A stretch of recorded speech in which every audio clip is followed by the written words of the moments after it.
30 अक्टूबर 1984, नई दिल्ली का सफदरजंग रोड। सुबह का सूरज अभी निकला ही था कि अचानक गोलियों की तड़तड़ाहट से पूरा इलाका दहल उठा।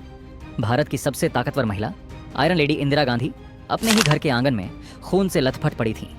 लेकिन चौंकाने वाली बात यह थी कि उन पर गोलियां चलाने वाले कोई विदेशी दुश्मन नहीं, बल्कि उनके अपने ही भरोसेमंद अंगरक्षक थे। आखिर उस दिन 9:25 पर ऐसा क्या हुआ जिसने इतिहास का रुख मोड़ दिया? आज की इस वीडियो में हम उस काली सुबह की पूरी इनसाइड स्टोरी जानेंगे।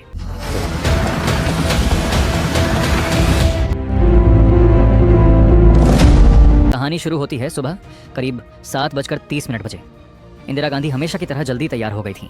उस दिन उनके चेहरे पर एक अलग सी शांति थी। उन्होंने नारंगी रंग की साड़ी चुनी थी, लेकिन एक छोटी सी गलती जो शायद उनकी जान पर भारी पड़ने वाली थी। वो गलती थी बुलेट प्रूफ जैकेट न पहनना। उन्हें लगा कि घर के अंदर अपने ही लोगों के बीच इसकी क्या ज़रूरत। उसी सुबह उन्हें एक विदेशी फिल्म मेकर पीटर उस्तिनोव को इंटरव्यू देना था। कैमरों की लाइटें सेट थीं, क्रू तैयार था। एक अकबर रोड वाले दफ्तर में हलचल शुरू हो चुकी थी। इंदिरा जी अपने निवास से पैदल ही ऑफिस की ओर बढ़ रही थीं।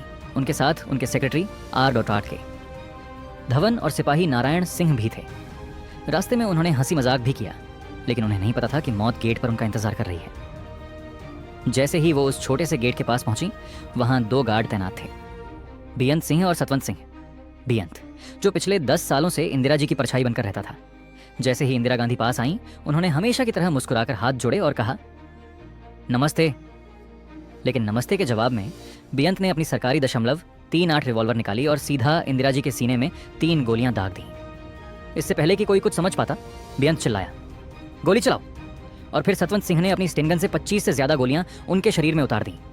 चीख पुकार मच गई, धुआं फैल गया और भारत की प्रधानमंत्री जमीन पर गिर पड़ी। सुरक्षाकर्मी दौड़ते हुए आए, लेकिन हमलावरों ने भागने की कोशिश तक नहीं की। उन्होंने अपने हथियार फेंक दिए और एक ऐसी बात कही जो रोंगटे खड़े कर देती है। उन्होंने कहा, हमें जो करना था हमने कर दिया, अब तुम्हें जो करना है तुम करो। अब सवाल आता है, आखिर क्यों उन रक्षकों ने अपने ही प्रधानमंत्री का खून किया? इसका जवाब छिपा था अमृतसर के स्वर्ण मंदिर में हुए ऑपरेशन ब्लू स्टार में। कुछ महीने पहले सेना द्वारा की गई उस कार्रवाई से सिख समुदाय का एक हिस्सा बेहद नाराज था। इंटेलिजेंस ने इंदिरा जी को चेतावनी दी थी कि उनके सिख बॉडीगार्ड्स को हटा दिया जाए, लेकिन इंदिरा जी ने यह कहते हुए मना कर दिया कि यह मेरे धर्मनिरपेक्ष भारत के सिद्धांतों के खिलाफ है। और इसी भरोसे की कीमत उन्हें अपनी जान देकर चुकानी पड़ी। दोपहर तक इंदिरा गांधी की मौत की खबर ने पूरे देश में मातम और हिंसा की आग फैला दी। उस दिन भारत ने न केवल अपनी प्रधानमंत्री खोई, बल्कि एक ऐसा जख्म भी पाया जो सालों तक नहीं भरा। जाने से पहले इंदिरा गांधी ने अपने आखिरी भाषण में कहा था, मेरे खून की एक एक बूंद देश को मजबूत करेगी। और शायद वो जानती थीं कि अंत करीब है। क्या आपको लगता है कि अगर इंदिरा जी ने उस दिन सुरक्षा की चेतावनी मान ली होती तो भारत का इतिहास कुछ और होता? अपनी राय कमेंट्स में जरूर बताएं। मिलते हैं अगले वीडियो में।